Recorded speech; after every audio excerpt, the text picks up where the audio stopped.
السلام عليكم ورحمة الله وبركاته. أهلا بكم متابعينا الكرام. النهاردة احنا مقدمين حاجة جديدة. كتير من عملائنا كانوا بيسألونا عن عجلة فولدنج تكون مناسبة وفي نفس الوقت تكون خاماتها كويسة، فاحنا انتظرنا لحد ما بقى في حاجة كويسة نقدر نقدمها، لان احنا زي ما عودناكم بنقدم لكم الحاجات الكويسة بس اللي موجودة في السوق، وبنركز في اختياراتنا علشان نقدم لكم حاجة تكون قيمة مقابل سعر. النهاردة احنا بنقدم لكم العجلة الفولدنج الترينكس، عجلة ممتازة جدا ومواصفاتها عالية.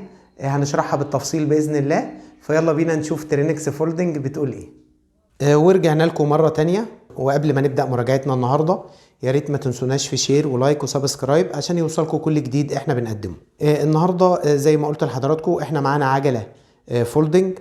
طيب ايه ميزات موضوع ان العجلة تكون فولدنج؟ ميزات ان العجلة انها تكون فولدنج ان طبعا بنحتاج ان احنا نخزنها في مساحة تكون صغيرة.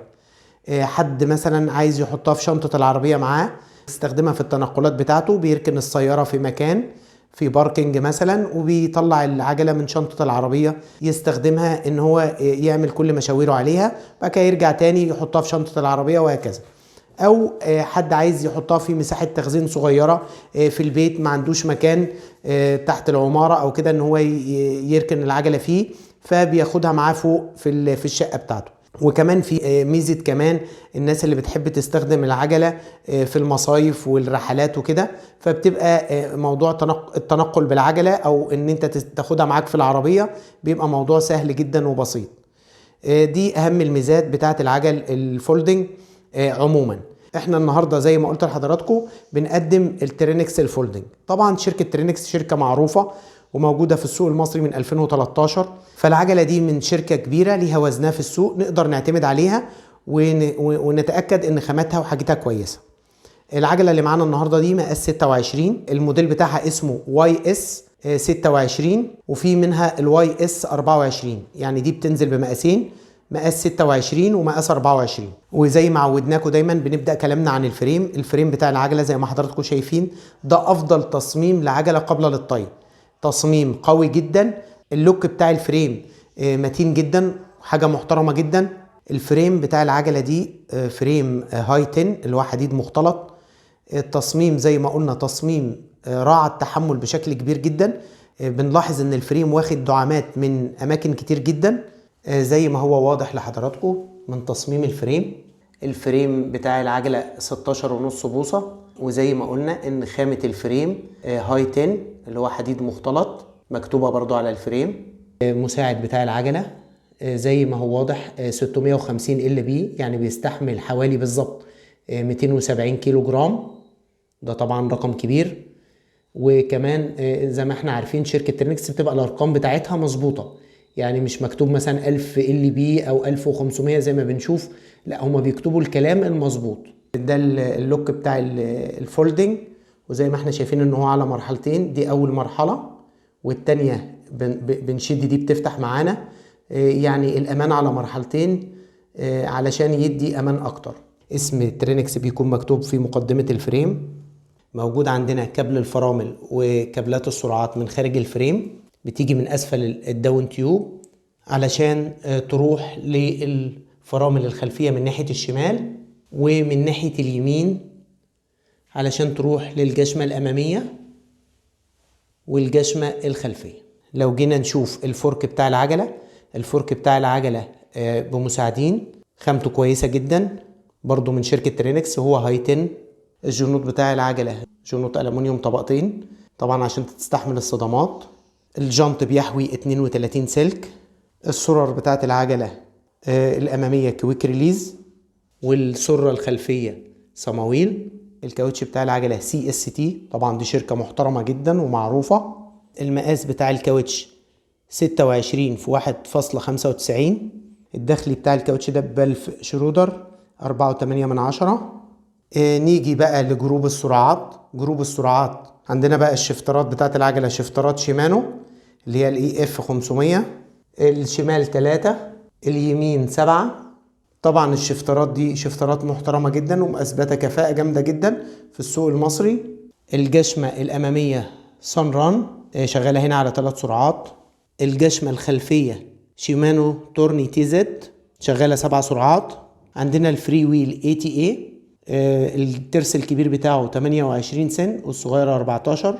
الجنزير بتاع العجلة دي مافا. الترس والدراعات بتاعت البدال دي 3 سرعات، الترس الكبير 42 سن والصغير 24.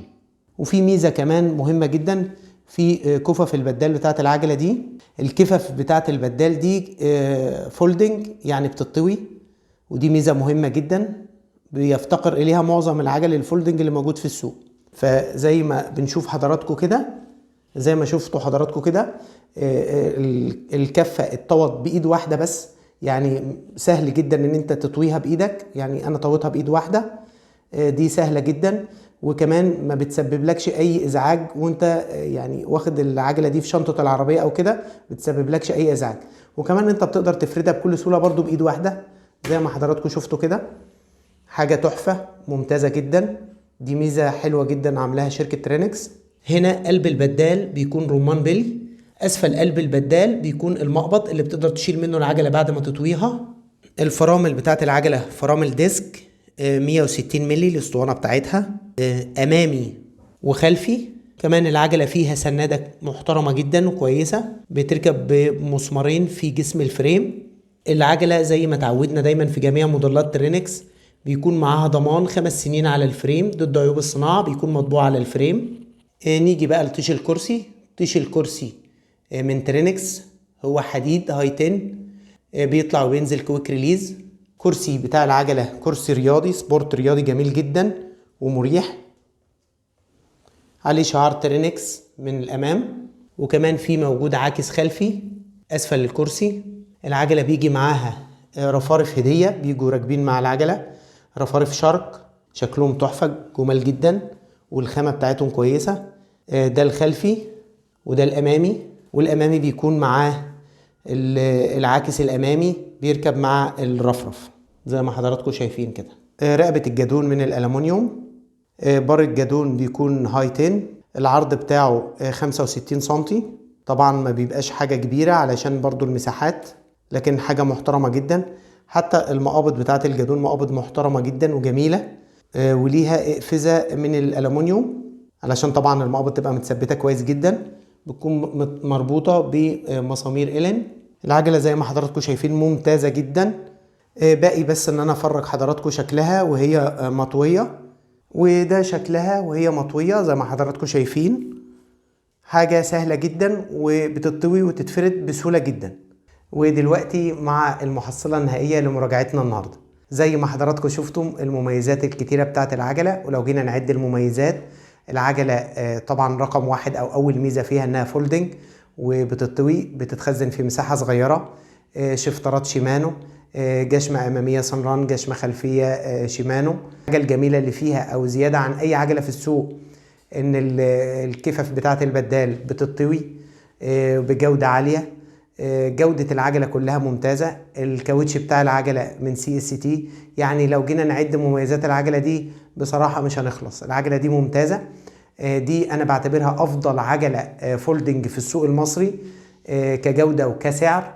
السعر بتاعها ممتاز جدا على المواصفات والحاجات الكويسة اللي في العجلة دي، فأنا برشح العجلة دي للشراء بقوة. بالنسبة ليها كعجلة فولدنج أنا بدي العجلة دي 10 من 10، هي أفضل فولدنج موجود في السوق. لو جينا بقى نتكلم على الأسعار، طبعا مش هقدر أتكلم في الأسعار زي ما حضراتكم عارفين الأوضاع الاقتصادية اللي احنا فيها، ما نقدرش نتكلم على أسعار خالص في الفترة الحالية لأن الأسعار بتتغير باستمرار. كل مرة بيجي فيها كميات، بيجي كميات بأسعار تانية خالص.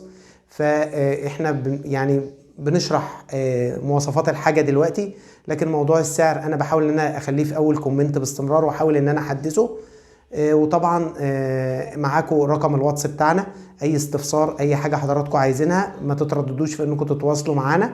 والعجلة دي موجودة عندنا شحن لكل المحافظات. اللي محتاج العجلة دي يكلمنا على الواتس. فإلى اللقاء في مراجعة قادمة بإذن الله، والسلام عليكم ورحمة الله وبركاته.